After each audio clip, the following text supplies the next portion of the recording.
Start ulit tayo sa sample calculator. Lagay mo yung ganyan-ganyan.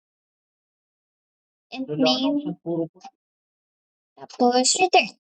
Start tayo sa cout ng natin? Digit. Set enter.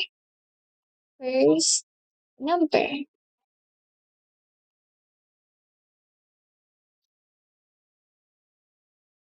Send para makuha natin.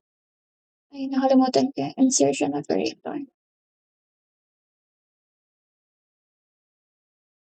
Lagyan natin number 1. Semicolon. Bago ka maglagay ng variable, lagi mo tandaan na maglagay tayo ng int or integer. Store natin siya dyan. So, number. Yan. Nakalagay siya dyan. Naka-declare siya. Yung tawag doon.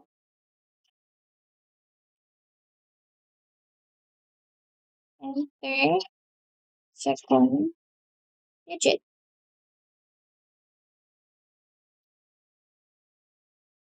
Then,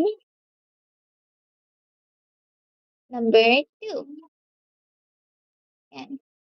Kapag ganyan, declare ulit natin number 2. Run natin para sure. And, nag-ano naman siya.